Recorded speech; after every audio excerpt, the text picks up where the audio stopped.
everyone, and welcome to the Uncorked Corner podcast, where we cover the full spread of food and beverage industry topics. My name is Bianca, PR and marketing professional by day, and food and wine connoisseur by night. My name's Nick. I'm an accountant with a passion for barbecue, beer, and whiskey.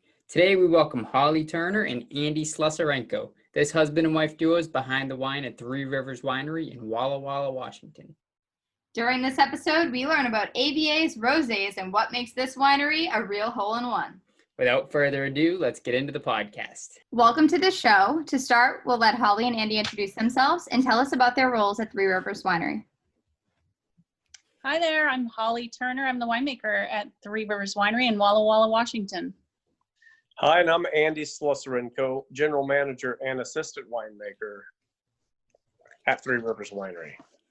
Awesome. So we're excited to have you both on today. So do you want to start by walking us through how you both got started in the wine industry and then with Three Rivers Winery?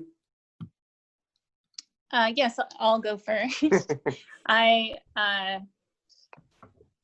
have a degree in biology, and I thought I was going to go into the medical field, and I ended up a little bit tired of going to school, so I got a job and ended up working in a food laboratory. I really didn't like it, so I went out searching for something that I think I would love to do. Anyway, I went into the tasting room for Chateau Ste. Michelle, one of the largest wineries in Washington, and fell in love. And 6 months later, I ended up in the laboratory and then on the winemaking staff. So kind of fell into, kind of went for your dream, a dream job, and then I've lived it for over 25 years now. So a long time has passed, and I did a little vintage in South America, in Argentina, and I've traveled a bit, but I came to Three Rivers in 2000 and started out as the assistant winemaker and worked my way up to, I've been the winemaker for eons now. So that's what happened to me.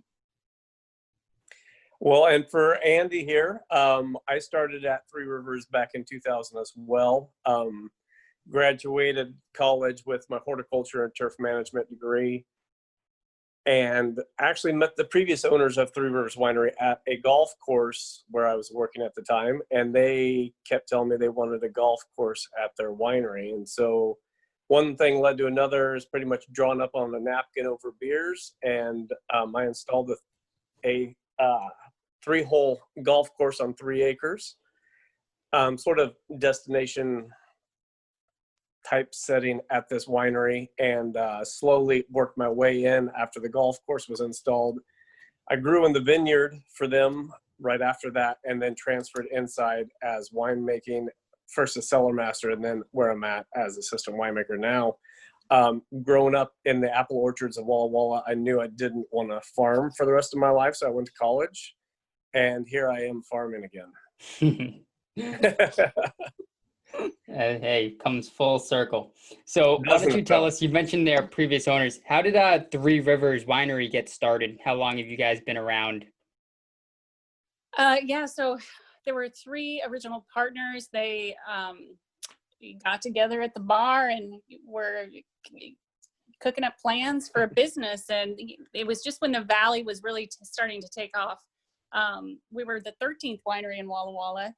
And so they saw the opportunity for a destination facility. So like Andy said, we have a vineyard, we had a golf course, and we have a production facility, of course, and a large hospitality area. And it's a beautiful setting. So there they went, dug into it in 1999, doors opened in 2000, and they eventually sold to Bill Foley, and so we're part of Foley Family Wines now, and have been for the last 13 years. Just so I can set the record straight, also, we do not have a golf course any longer. In 2017, the course pretty much ran its course, and I was glad to pull it out. And so now it's just a family park-like atmosphere on 3 acres. Very cool, and it's beautiful from what we've seen. Yeah, of course. Being our first Washington-based winery on the show, we'd love to hear more about how the Walla Walla region affects the flavor profile of your wines. Yeah, so the Walla Walla Valley, the AVA itself was established in 1984. It spans 2 states, so it's not only in Washington, it's also in Oregon. The elevations are from 400 to 2,000 feet, depending on where you are in the valley. And then also precipitation can be anywhere from 7 to 22 inches. So we back up to the Blue Mountains. It's a beautiful pastoral setting here, lots of wheat. And so anyway, the dynamic here is unique. There are different soil types here as well, different depths. And so we're all growing grapes on riverbeds, hillsides, deep lush soils. So I would say there is a range of flavors definitely and profiles coming from the valley.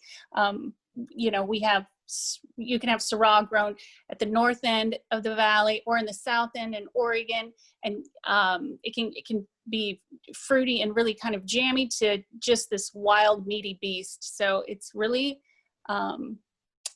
it seems to us to be really diverse for one AVA. So speaking of AVA, a lot of our listeners might be unfamiliar with what that means. Could you just explain for those who might not what it is? Yeah, so it's a geographical region. To become an AVA, there's a petitioning process where different professionals will lay out why this particular area or American viticultural area, why it is unique and in its own right. And so so it can be the geography, definitely soils, the naturally occurring geography. So in Washington, we have our greater growing region is called the Columbia Valley, and within it sits the Walla Walla Valley, along with other sub-appellations within the state. Awesome. And what varietals would you say are the most viable in your region? I know you have quite a few of your own, but we'd love to hear about, in general, what's growing the best there? In Walla Walla, there's Cabernet Sauvignon does well. Syrah does very well. There's not a whole lot of white varietals planted, but there are some. We've really enjoyed Malbec also from the Walla Walla Valley. Awesome. So let's get a little bit into your wine selection there. Do you have any bottles that really stand out that are more popular or special vintages that just sell like crazy? We have a flagship blend at the winery called Svelte, and so it's typically a Bordeaux varietal blend. We've come up with the name Svelte just so we can dabble in other varieties with the blending if the vintage allows, I suppose, or if we like it, because now it can be whatever we want it to be. But typically it's a Cabernet based, Petit Verdot based, with usually some Malbec or Merlot blended in. So that wine is popular for us, and we love blending that every year. And then another little fancy wine that I think you guys have is the Estate Rosé. So we have some Cabernet Franc planted at the estate, and it's really found its way to be a nice rosé. So that's fun. Yep, we're excited to try that one. I know Bianca has it. It came in today, but I'm a state away, so I wasn't able to get my hands on it yet. So we'll be trying that at the end of this podcast. Are there any limited run or special edition wines that you guys haven't come out later this year or that are out right now? Our whole DTC program, like direct to consumer, wine club, tasting room wines are very limited in quantities. So we are always, once our shipments go out to our wine club, if there's any wine left, then have it available in our tasting room. So we do have quite an array of special wines, typically around 100 cases per bottling. So we have a single vineyard Malbec coming out, Syrah, Cabernet Sauvignon. We also have come up with some other, we came up with this name Svelte for one blend. Well, then we want to do a right bank blend that we call Trivoulet, so it's Cabernet Franc and Merlot. And then we came up with we call it a New World blend. It's equal parts of Cabernet Sauvignon, Merlot, and Syrah from Washington State. So, well, obviously it's all from Washington, but in kind of the theme. So the New World wine we call Streamlet, because in the river theme, Three Rivers, we have to come up with names. And we really liked the word rivulet, or rivulet, I suppose, but it was taken by another booze producer, and so we added a T and call it rivulet instead. So, or trivoulet, excuse me. Yeah, we just add a T to it, then the little French flair, trivoulet, make your own words up and make your own wine label. There you go. Exactly. It makes it more fancy. There you go. Exactly. Charge an extra couple bucks for it. So you mentioned briefly your wine club. Can you tell us a little bit about that, what members can get, and if that's open to everyone across the country? Do you ship out, or is that just for local members? We do. It is available throughout the country. Off the top of my head, I'm not sure what states we can't ship to. So wine club members will, for now, they can choose either to be in the white and red club, get one white wine, one red, or we have some red club members only. So we do 4 shipments a year, September, November, March, and May. All the reds they're all different, and 4 different white wines too, which includes Riesling, Rosé. We're doing a Semillon Sauvignon Blanc in our next shipment, and a Chardonnay. Neat. And your wines, we've been looking kind of at your Instagram and your social media, and I see that you guys have kind of a focus on nature and being outdoors and just kind of natural elements. Can you tell us a bit about your commitment to sustainability and how that is implemented into your winemaking process? Yes. So, we do love nature, and inherently in what we're doing, farming, we are a manufacturer, I suppose. We have a production facility. And so we are currently working on our live certification, which is a third-party sustainability certification for vineyards. So we're working on getting our estate vineyard certified, which includes biodiversity. So generally you have a planting that allows beneficial insects to thrive. We don't use any, hard chemicals. It's oils and minerals in the vineyard. So we're already doing all of that, but we will be third-party certified. They also offer the same thing inside the winery, but we've been recycling all that we can. We have safe measures in place for water conservation, and we use the barrels that we're buying are sustainable as well. All parts of our industry have really been focusing on sustainability, and so and same with growers. So I think it's in our business, consumers want that. We want that for the environment. So anyway, we're all doing our best. And we also saw, I work in social media, so I am someone who basically lives on social all day long. I also saw this precious photo of Rio, which I thought was the sweetest thing. It says that you also have will have 3 Rios. Can you explain to us, do you have other pups on site, or a little bit more about what that means? So Rio, that was my vineyard manager's new puppy. And obviously I said, Trace Rios being Three Rivers, I hope we don't have 3 Rios on site, because there'll be a lot of barking. That little puppy, he is the cutest thing, but he's growing like a foot a day, I swear. I believe it. He actually rides with my vineyard manager everywhere he goes, on the truck, on the tractor, wherever it is. He's all part of it. And we are family and animal friendly at the winery as well.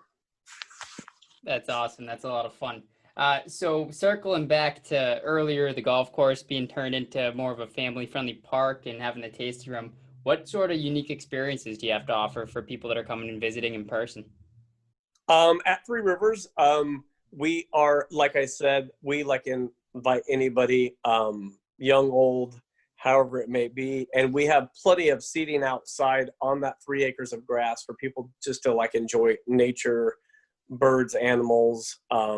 We also have an expansive deck that wraps around the winery, free for picnics or just wine tasting. And we just finished up a brand new remodel of our tasting room, sort of bringing it more to the modern spectrum. We also do have a suspended catwalk that goes through our production areas and from one barrel room into our wine production area and back through another barrel room.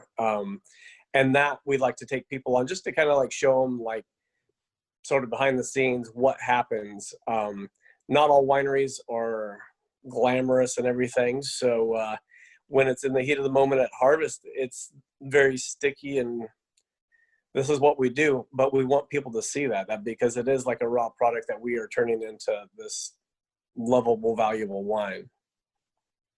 Yep, that's awesome. And with tours, do you offer any more expansive tours that show the vineyards where they actually grow the grapes?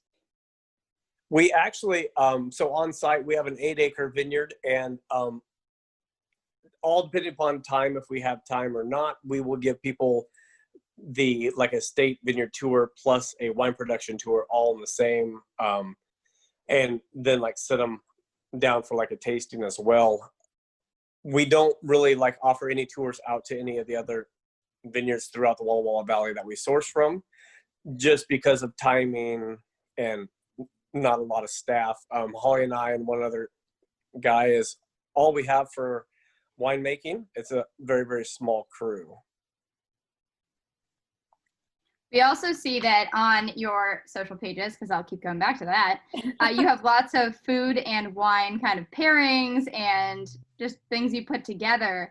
I love seeing all those, especially the oysters and the rosé, and I'm kind of regretful that I don't have any oysters in front of me right now.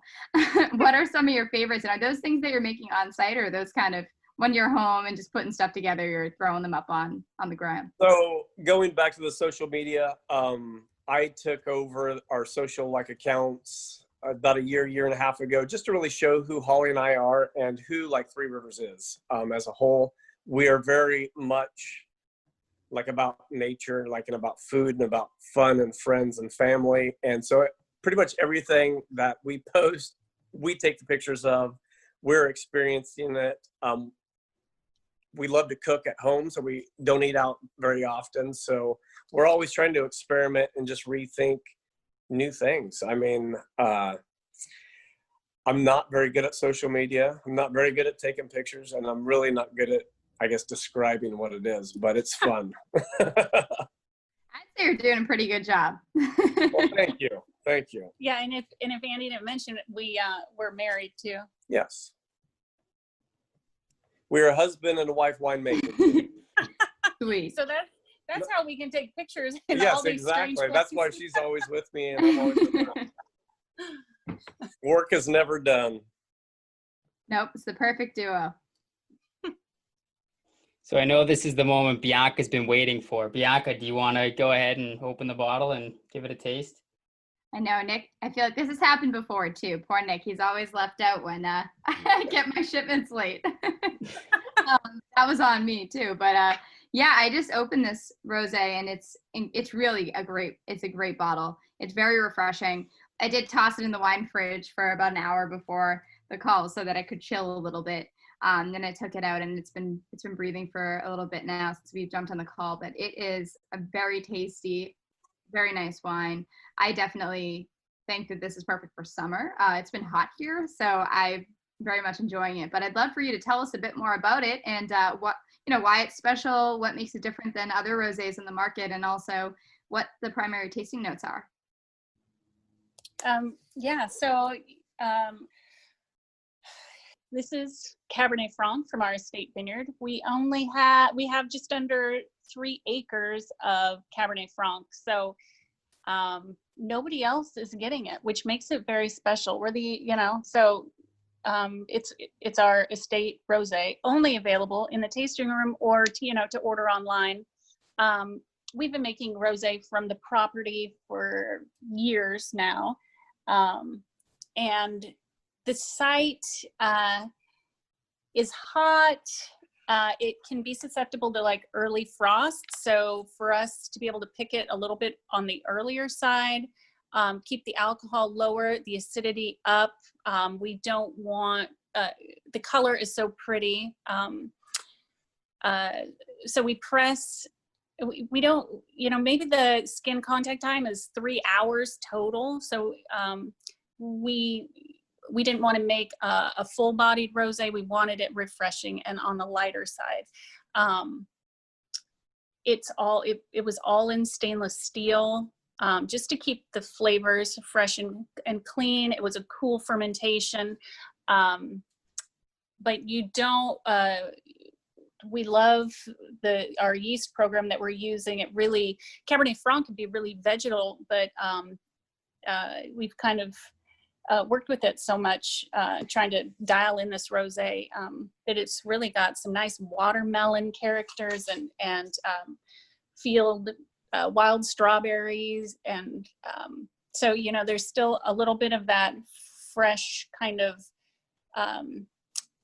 component to it, but it seems to have this nice red fruit. Sometimes when it's fermenting, it's just like those Jolly Ranchers, the watermelon Jolly Ranchers. It's just crazy. So it's sunshine in a bottle. I can definitely see that. So I'm not as well versed into the winemaking process. Can you tell me what makes a rosé, how this is a Cab Franc rosé? Yeah, so you make rosé from a red grape varietal. The color comes from however long you have skin contact. So you could have a Cabernet Sauvignon rosé or a Merlot rosé. Cabernet Franc is very traditional rosé from Bordeaux, France. So how can you make it? So you can intentionally pick your grapes that you're using, whatever red varietal. A little bit, I prefer a little bit on the earlier side, for the reason that you want it to be more like a white wine than a red wine. So acidity, you want a little bit higher acidity. You want a little bit lighter, potentially in alcohol. You don't want it to be overwhelming. If you're drinking rosé for lunch, you want to be able to drink it. You're not going to sleep. So,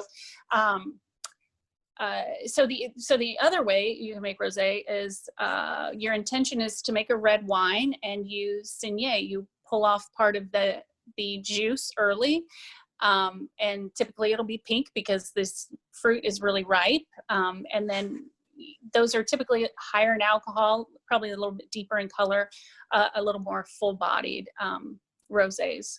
So those are kind of the two different ways you can make rosé. Really cool. Do you have anything else you guys want to share before we sign off and let you guys go? We have a new label coming out this fall called Head Turner. So it's going to be an AVA, now that we learned what an AVA is. Yes, AVA specific wines available in the market.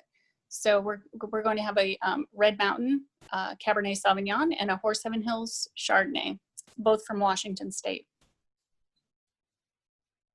Those sound great. And can you tell us where, after talking about it so much, can you tell us where we can find you on social media, and also where listeners can find your wines to get them for themselves? Yes, you can find us on social media at threeriverswinery.com or the number 3 or at the number 3 Rivers Winery. See, I'm learning all the social media stuff. And most of our wine can be found online at our website, threeriverswinery.com. And in select markets around the United States, we do have some distributed products as well. Love it. We really appreciate having you both on. Hope to talk to you again soon. Thank you very Thank much for you. taking the time. Thank you. Enjoy the rosé. Cheers. Be sure to follow us on social at Uncorked Corner and on the blog at uncorkedcorner.com for a taste of more food and beverage content. And if you enjoyed the show, don't forget to leave a comment, subscribe, rate, and review on whatever podcast platform you prefer. Thanks for listening.